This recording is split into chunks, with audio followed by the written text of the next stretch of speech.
What is up, wrestling fans? Welcome to episode number 350. Jesus Christ, there's way too many of these of the Smark Out Moment Smack Talk podcast. I'm your host, as always, Tony Mango. Joining me, as always, Robert DeFelice. Wow. 350. Yeah. Also on the panel, Owen Wilson. Well, this is the hot tags of the week, everybody. If you don't know what that is, it's basically our breakdown of some of the news and the rumors and the current events and the gossip and the bullshit and the scuttlebutt and everything else that went down over the past couple of days in the world of professional wrestling and some different tangential type of topics. And let's just dive right into this with, fortunately, we have two things of injuries to report on. One of them is that Jason Jordan's injury might be worse than he had originally thought. And he is not doing all that well. May not come back for a long, long time. If ever. That kind of sucks. Well, you were actually the one that broke this news to me. I didn't know. That is terrible. It's never good to hear that a guy is not going to make a return. Or possibly not going to make a return, but can't say they were doing the greatest of things with him, so hopefully, if he comes back, they just reform American Alpha. You know? That's the best thing for him. And there had been reports early on with his injury that he could have just potentially been out for a couple of weeks and maybe even made WrestleMania. Well, it's been months. And if he still isn't in the mix, then that does go to show that that injury might be pretty bad. And if it's a neck injury that's pretty bad, that's the type of stuff that sometimes they go, look, we really don't want you to wrestle anymore. So I hope we don't get some kind of news like that, but if he does get to the point where he's able to come back, slot him in with Jason Jordan, or with Chad Gable, and redo American Alpha. That is the easiest, best way that they can possibly do anything with him. So, hopefully speedy recovery. Same thing when it comes to Maria Kanellis. She has broken her wrist on her attempts to get back into the ring, get prepared a little bit for the Evolution event, but she is apparently supposed to be able to come back by Evolution. She's, I think, like 4 or 6 weeks or so is the timetable, and that'll put her to where she's able to actually do something. So maybe if she'll be in the Battle Royal? Yeah, maybe... I'm assuming something like that, because she won't have enough time to like set up a feud, and they won't really want to, you know. Well, what brand is Mike on? He's on Raw. Well, I guess technically he's kind of on Main Event, because he never pops up on Raw. Well, never mind, because I was going to say, her versus Zelina wouldn't be bad if they did the whole mixed tag thing, but I guess not.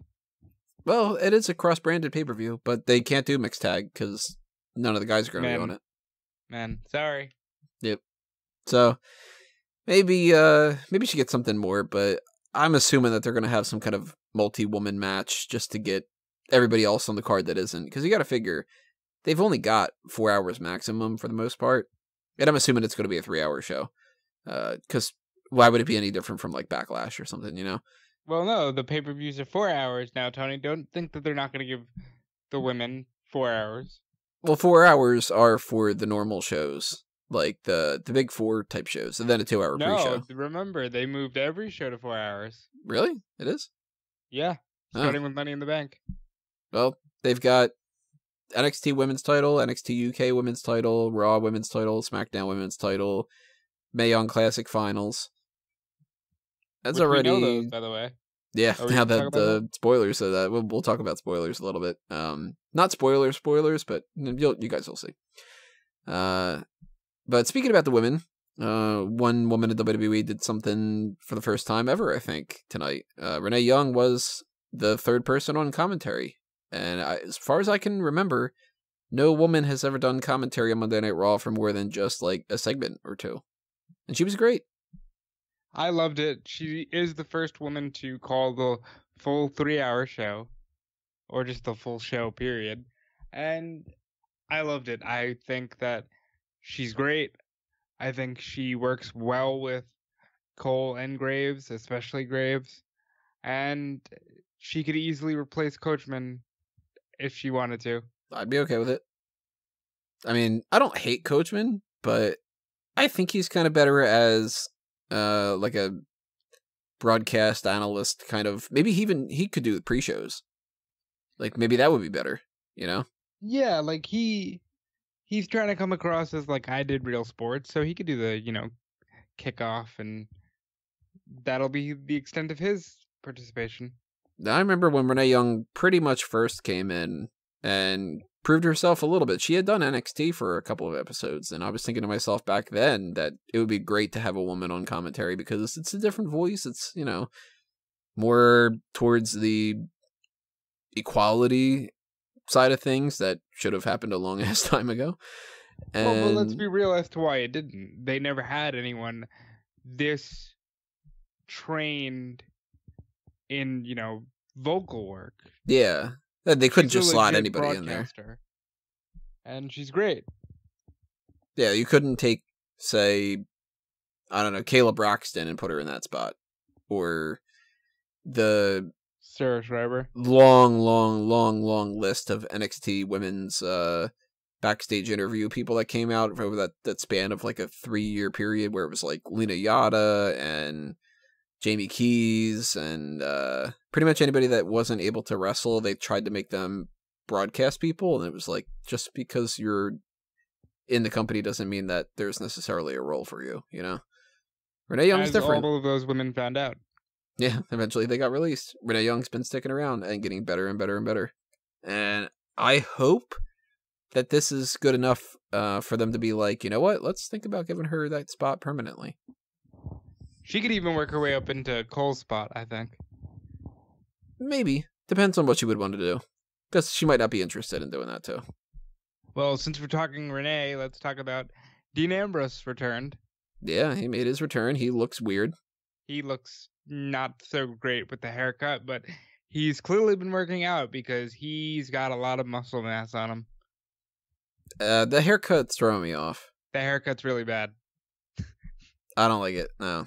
He looks a little more unhinged, and that's good, but at the same time, maybe he kind of took a little bit of notes from Baron Corbin, because it didn't look like Dean Ambrose had, the fullest head of hair. You know what it struck me as? When Austin first came into WWF, and he went from having the long blonde hair to kind of having the shaved head because he said he saw a Bruce Willis movie, it looked like that. Ambrose is trying to be... Ambrose finally saw Die Hard, and he was just kind of like, wait a minute. Well, actually, no, he has hair in Die Hard. Doesn't he? Doesn't Bruce Willis have hair? So he just saw Pulp Fiction. Then there you go. And next week he's going to come out and he's going to be talking about in the 5th my ass goes down and wanting to bitch at Renee for getting the watch. and Renee Young will have a black wig on. She'll be Uma Thurman. He's clearly going to start feuding with Zed, right? Yes. Until Zed dies. And then, buried alive match. Zed's dead, baby. Buried Alive match directed by Quentin Tarantino. I'd watch that shit. Why not? And now I really want to watch Pulp Fiction. So, another thing to talk about for Monday Night Raw. We knew what was going to happen on Monday Night Raw before it happened because somebody leaked the script. Holy shit. And they got this. I sent that to you midway through the first segment. The first match, right? Mm-hmm. And I'm watching thinking this is bullshit. They're not going to nail everything. They nailed everything down to the props that were used and the things that were done and said. Yeah, the whole this shit? Lesnar attacking Roman Reigns after Heyman sprays stuff in his eyes. They did the whole Kurt Angle comes out and adds Braun Strowman to the match where it's Finn Balor. It was to a T. So whoever leaked that, they had the real script. I don't even understand why you wouldn't just change something on the fly just to be like, yeah, hey, look, you're wrong. Yeah, booking, say, Bayley against Ruby Riott instead of Sasha Banks. Just one thing. So you could have said, it was just speculation, just gossip and hearsay, rumor and innuendo. You can't do it because they literally nailed every spot. Yep. Which was great because that meant I didn't have to pay as much attention to Monday Night Raw tonight. And I just was like, okay, nothing really big's going to happen except for Dean Ambrose is going to pop up at the end. Yeah, it was total background noise. Yep. Which is awesome. So they should do this every week. It would be a lot easier. Let's see here. Let's talk about spoilers in this regard. The Mae Young Classic had their set of tapings on Wednesday and Thursday, or Thursday and Friday, whatever the case may be. It was Wednesday and Thursday, I believe. And we know, of course, by now, because we've read the spoilers and stuff, who is in the finals. We're not going to tell you who's in the finals. You can, if you want to know the information, go on smarkmoment.com, the little sidebar, or, the homepage, whatever. You can find out the information by going on the results page for the Mae Young Classic. However, the idea of the spoilers in general, WWE was apparently going around telling people that they can't tweet what was happening because they didn't want spoilers to come out. Well, here's a novel idea. Don't do tapings a fucking month ahead of time if you don't want the spoilers. Right? Yeah. That's asinine. Like, you have to know in 2018, things are gonna leak. Mm-hmm. In fact, when they decided to broadcast All In, one of the things that they said was, we know that things are gonna get out there anyway. We might as well have a legitimate copy. Yeah. Give people the resource to be able to watch it live. That way, those people will want to watch it live. If you can make some money off of it, or you can get some extra viewers that way. I would have watched the Mae Young Classic on a 2-night thing like that. 2-night tournament. Watch it for however many hours that they had taped it. Or just pay for one extra night, because they were filming it in Full Sail. They already have access to it. It's not like they were like, they rented out an arena and they didn't have any more time. They could have only recorded it for a couple hours or so. They could do 3 sets of taping kind of things or something. And it's so far in advance, too. It's not even I'm not a fan of how they get released. They haven't content. They haven't specified that yet, have they? They haven't, but I'm assuming it'll be the exact same. Actually, they did say bracketology was coming at the end of the month, and then it would begin beginning of September, right after. I think they said either Raw or NXT. So if they start airing it, say September, 4th or whatever it might be. Yeah, it's September 5th is when they're going to start airing it. They can air a 1-hour special and get it all done by the time October 24th goes along. Because that's a 2-month period. If you do a little bit at a time, instead of doing we're going to put 4 episodes out and then we're going to wait 4 weeks and then put another 4 episodes, that's not going to work. And it would have been a whole lot better if they could have just done it live and people would have paid attention to it. Or if people don't pay attention to it. A little smarter. The lead-in now is NXT, whereas the lead-in before was, hey, go over to the network after Raw. Yeah, and that's way too hard. NXT will get a lot more people watching, because I watch NXT live. Yeah, so do I. I'm bound to just go, hey, I'll leave it on and watch the Mae Young Classic.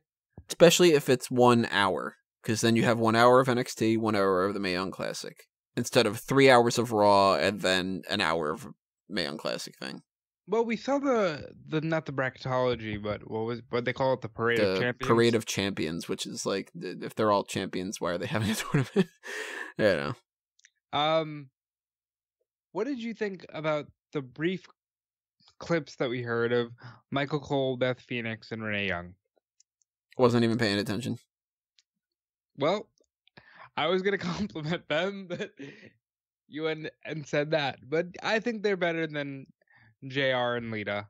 And that's not a knock on JR, even though I know that's a popular thing to do now for some reason.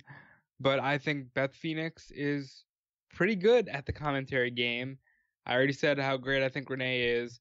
And Michael Cole, in non-Raw situations, is really good. I've liked Cole for a long, long time now. I am a little bit annoyed that maybe they didn't think ahead about getting Marvin Rinaldi to do it, because I think he kind of brings a little extra enthusiasm to the part. But hey, Michael Cole, totally cool with it.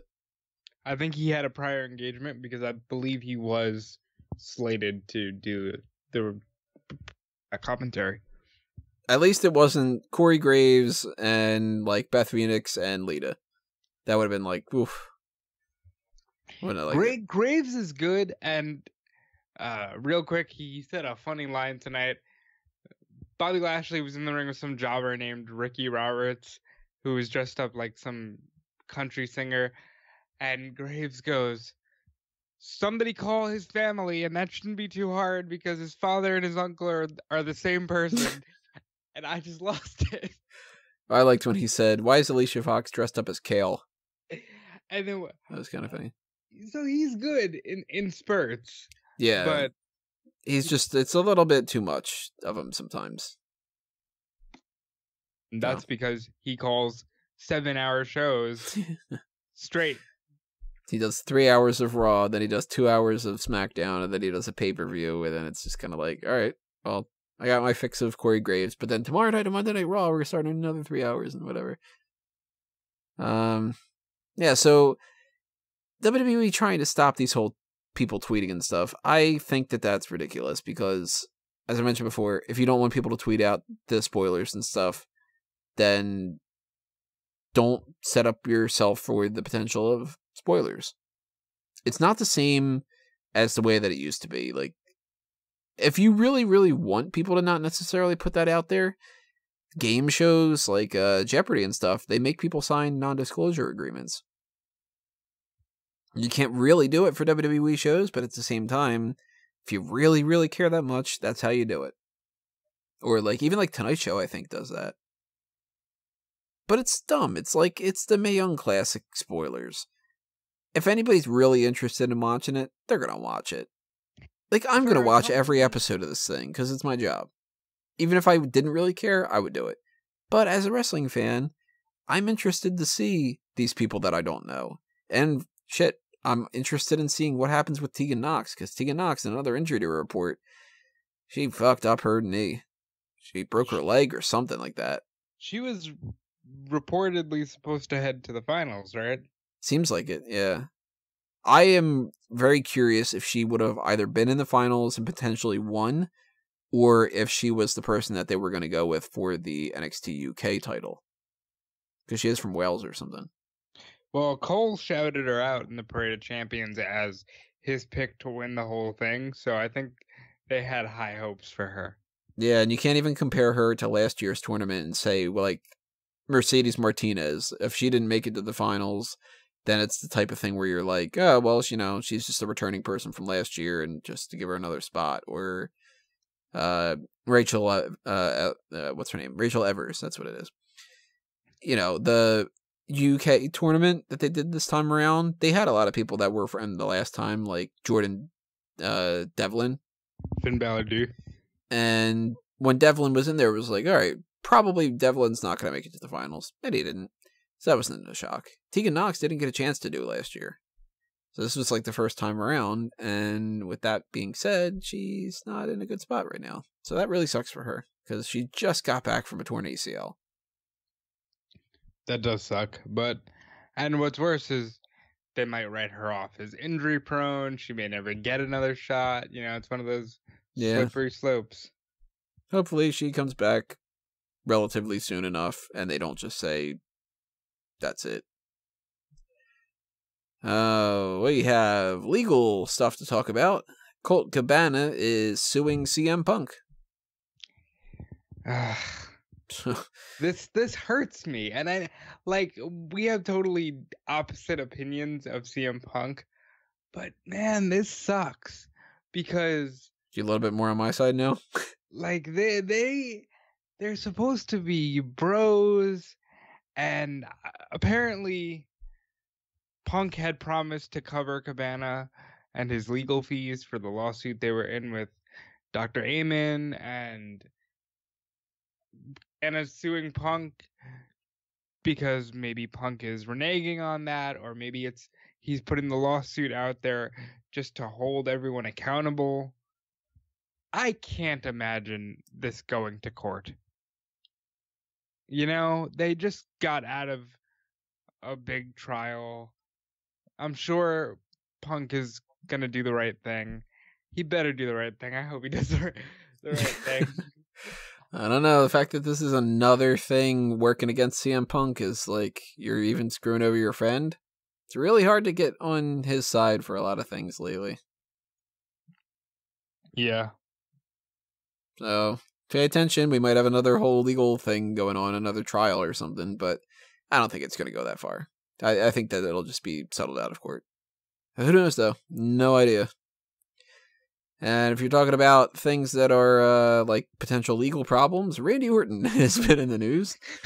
He might be kind of fucked with his company if they really want to make it a big deal. If they just want to sweep it under the rug, then maybe this isn't going to be a whole big thing. But now old backstage habits that he had are coming to light. And apparently one of the things that he used to be a real big fan of was whipping his dick out and then telling people to shake his hand after he grabs it.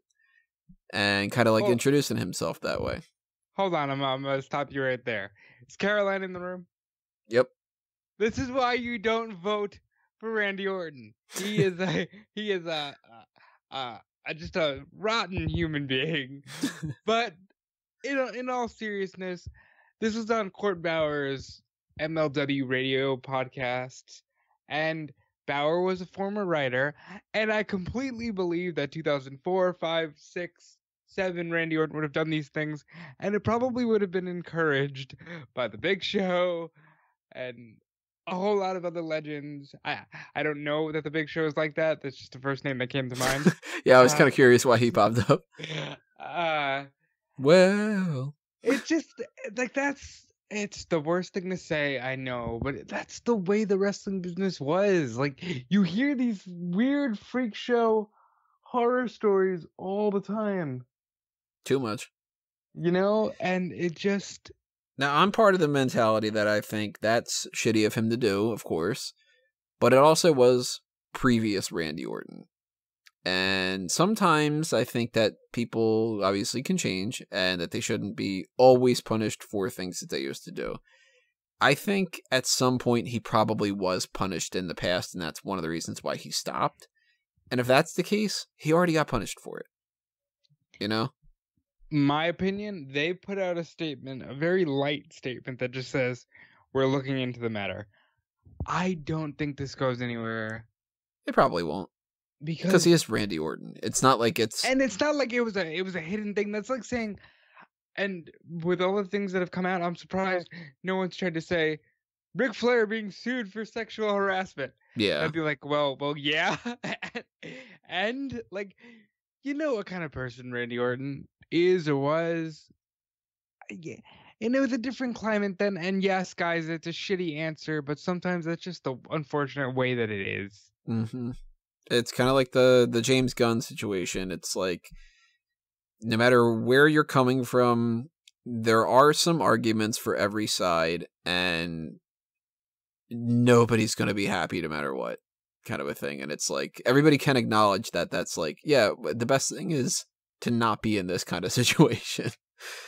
So we'll have to see if something happens, if he actually is in hot water, but I wouldn't be too shocked if he gets away with this just being perfectly fine. But he probably did get some kind of like sensitivity training or something like that in the past, and that's maybe why he doesn't do it anymore. And if that's the case, they already addressed it, you know?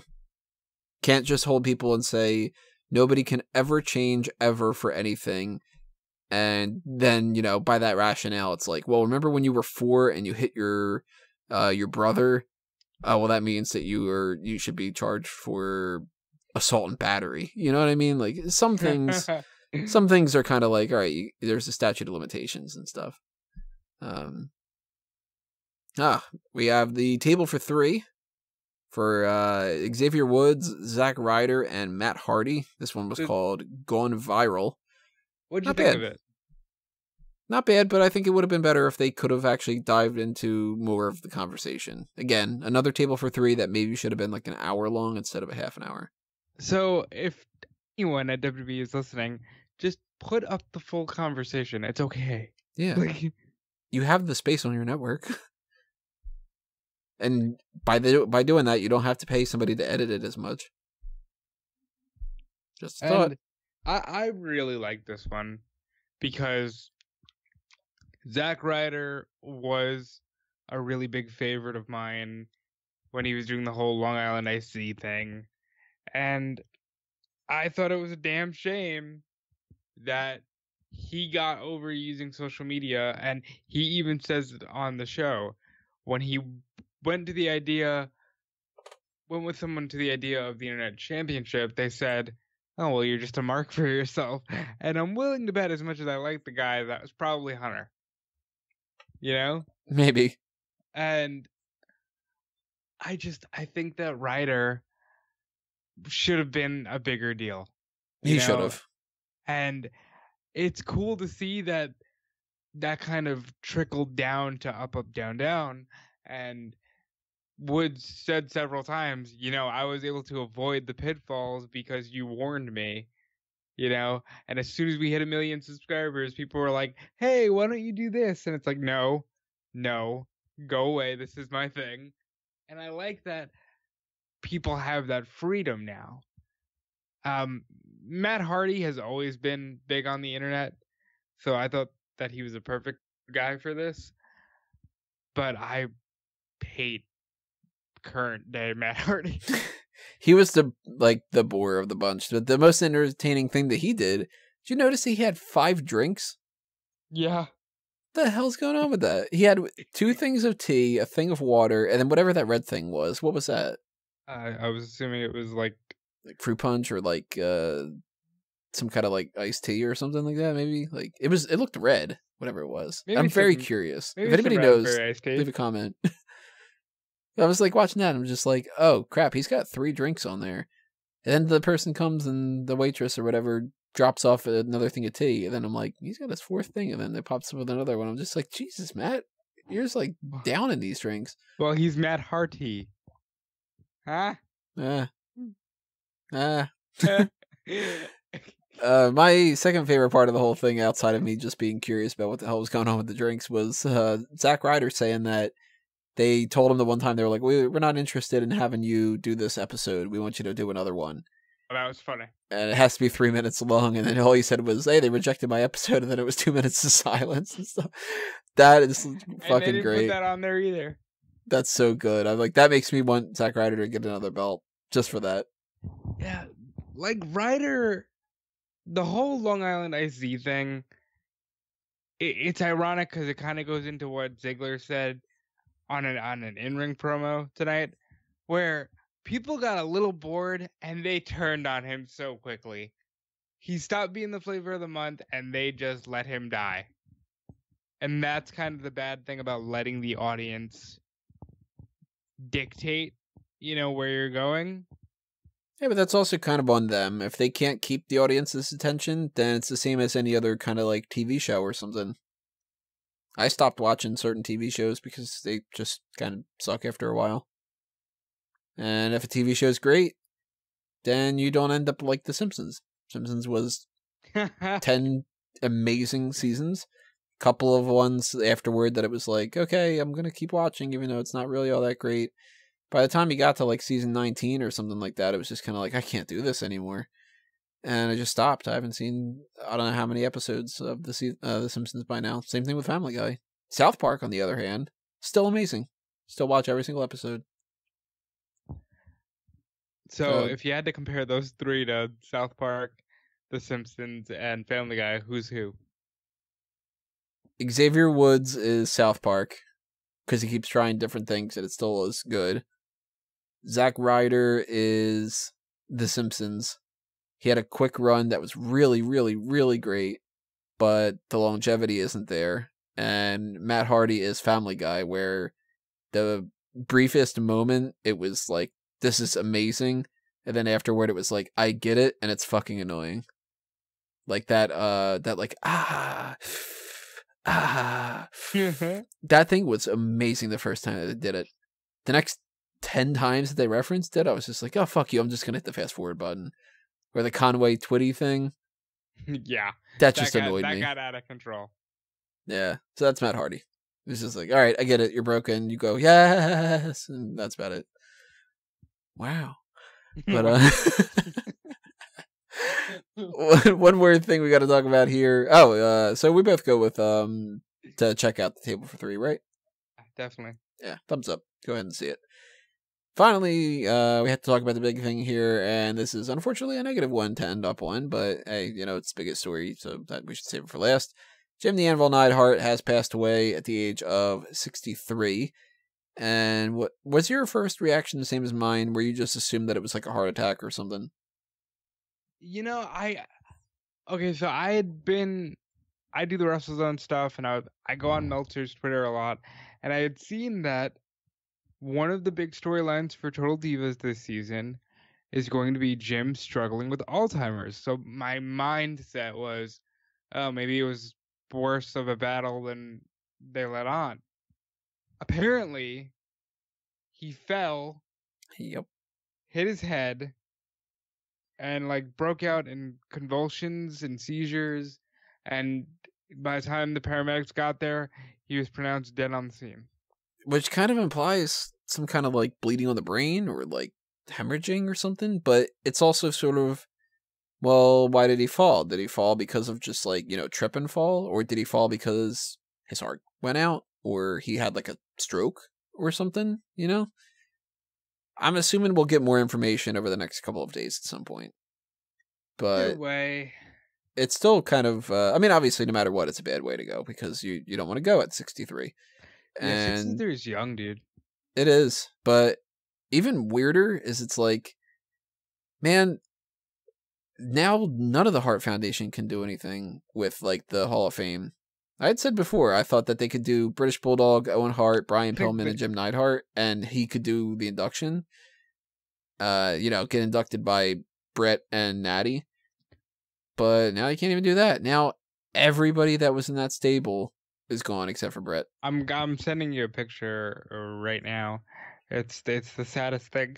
If you don't have some sort of emotional reaction to this, you have no soul. I saw this when I was covering the news, and it just totally broke me. Hold on one second.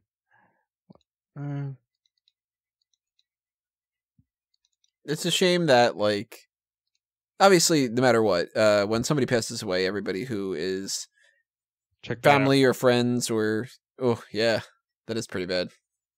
Yeah, and for context for anybody, yeah. Yeah, it's a picture of the Hart Foundation, and they're all raising Bret Hart's hand, and the other four members are grayed out, and Bret's the only one in color, symbolizing that Bret is the only one who's still with us. And that choked me up when I saw that picture today. I was like, God. And by the way, Ronda Rousey starting Raw like that got me a little emotional as well. I thought that was strange. I don't know if that was really a good idea or not. Yeah. It was kind of felt to me like they were using that to get her over a little bit or something. Oh, it's weird because she didn't make a statement, and I was waiting for it because I was waiting for, their friends. But man, that got me all choked up, and he's one of the few guys that they've actually done a video package for. Recent years, they had a nice little video package, and this is just the worst. I had said to you guys, I think we were doing Play the Game, and you went, who's your favorite tag team? And I said, my mind went to the Hart Foundation. And, God damn.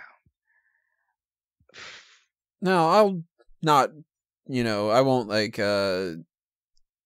it more grandiose than what it should be. Jim the Anvil Neidhart was never my favorite or anything like that. So I don't have, these super amazing moments of I remember watching him when I was a kid, that kind of thing, and this hits me real hard or something like that. I always liked Bret Hart better, and when Neidhart wasn't around, I didn't necessarily 100% miss him and all that, but I did like the Hart Foundation, and it's obviously I had nothing against the guy because I never met him and never did anything against me or anything like that, so it's always a negative thing. Of course, you never want to hear that anybody passes away, and a default is always our condolences go out to everybody in the family and friends and stuff like that, but it's still depressing just that another person from that era is gone. And I don't know why this comparison doesn't get made as much as the one I'm about to make, but if Marty Jannetty died,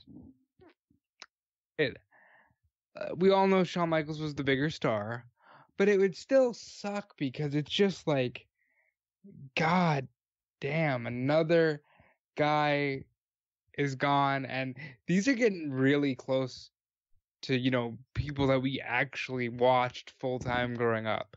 Mm-hmm. And that's the scary thing of it. Yeah, 63, like you're saying. 63 is young.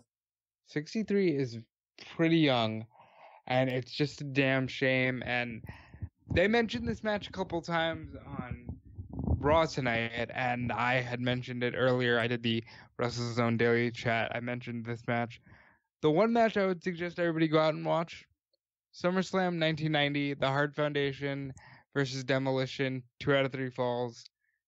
The Hart Foundations get the titles back, and that's probably the best Hart Foundation match I can suggest to you. So, R.I.P. Jim the Anvil Neidhart. Might have an effect on what happens at SummerSlam, because maybe Natalya takes some time off or something. Yeah, that's what I thought. But we'll see. What I know he said that was the last thing, but speaking of death, the Brian Christopher situation. Oh, that's coming off a little bit weirder now. That seems like there's actually going to be potentially an investigation. Maybe he didn't hang himself. Yeah, which is sad and also bittersweet, because it might be nice to know that he wasn't so at the end of his rope that he committed suicide. Yeah, then at the same time, then it's like, oh, that sucks that Oh fuck, he that got was murdered. covered up, and yeah, like that kind of thing. So that's another story that maybe in the future we have some more information about that. Right now, it's kind of just like a curiosity more than anything else. But who knows? I don't know. Maybe hot takes next week. Not trying to stay tuned to next week. Like it's a horrible thing to kind of sound like. But well, let's be real. The hot tags next week may be just shrouded in SummerSlam shit and All In shit, because it's getting real close to that stuff. Might be. And they might do some post SummerSlam crazy stuff on Monday Night Raw or something like that. But before we even get into the hot tags for next week, of course, we're going to go through all the pay-per-view stuff for this week. And that means that you guys should be staying tuned, because we've got NXT TakeOver Brooklyn 4, and then SummerSlam 2018. We're going to be doing our predictions for that on Thursday. So my birthday. Then like Thursday night or so is when those videos will be up. Then, of course, the post shows are going to be up on the Saturday night and Sunday night following those pay-per-views. Remember, everybody, by the way, NXT starts earlier now. The pre-show is going to be at 6 o'clock, not 7:30, and the show is going to be at 7, not 8. So just to let everybody know about that, because I had completely forgot about that until the other day. And as always, SummerSlam will start at 5 p.m. Eastern with the kickoff. And there will be 3 matches on that kickoff, so don't sleep on the kickoff. Yeah, you got a title on the line. You got a mixed tag match. You got 2 titles on the line and a mixed tag. So 2 titles? If you want the Raw Tag Team and the Cruiserweight. Oh, is that confirmed for that? That's confirmed. God damn it. They always move that to there. Yeah, so those are the things that are going to be coming up next, everybody. And if you want to be aware of when those things go up, make sure that you hit that subscribe button on the YouTube channel and ring that little bell for notifications. Also, you can follow us on Facebook and Twitter at SmarkOutMoment, and subscribe to the RSS feed on smarkoutmoment.com. That way you'll be able to get information on any of the other posts as well, like the weekly articles and any other kind of like extraneous content that pops up there. You can also check out fanboysanonymous.com for anything else that I post up on the movie review type of website. And pretty much that's it from my side. Freelance articles and stuff you'll find all over the place, and you can follow me all over. There's a million accounts, a million different things that you can do. Just start clicking around and you'll figure it out. You need to know is at Tony Mango and Mango Tree and all that good stuff. Yeah. If you click on the Smark Out Moment Twitter, you'll find all the other ones. And I am at Dude Felice on Twitter and Instagram. Follow me on there. Chat with me. I'm on WrestleZone every day from noon to 4 p.m. doing the news. Sometimes, like today, I appear on the live chat on Facebook. So come interact with me there. Check out Time Killer Apparel. Buy a t-shirt. Support me there so I can do more stuff like this and not have to worry about anything. And that is it for me. And speaking on that regard, if you guys do have the spare change that you want to show some support on Smark Out Moment and Fanboys and such, and you want to hit up that Patreon, you can do that. And remember, one of those tiers on there is that you can request different special features. So if you really, really want us to do, we haven't done like a belt or bury in a long time, or we haven't done, a top rope list of your favorite super heavyweights of all time or something like that. If you have some kind of a topic like that, you can suggest it if you donate to that kind of level. $1, $5, whatever you can spare. That's so. What is the appreciated. minimum to get to that level? I think that might be the $10 one off the top of my head. Yeah. So there you go. You get give us $10, and we'll let you decide what we talk about. I think it's a $10 one. I don't know for sure, but head on over there, check it out, and see if there's anything that you got in mind. And if you also want to buy some like t-shirts or other kind of merchandise and stuff to get something more tangible like that, then there's the TeePublic and the Redbubble for both Smark Out Moment and Fanboys Anonymous. Shout out to the person who bought 30 notebooks earlier today of the I Am Marvelous thing. That was pretty awesome. That's gotta be for like... It's got to be like a classroom or something. Club or a book club thing. That's got to be something weird. Yeah. I was just like, that's the most that anybody's ordered in one shot. I love this person. This is great.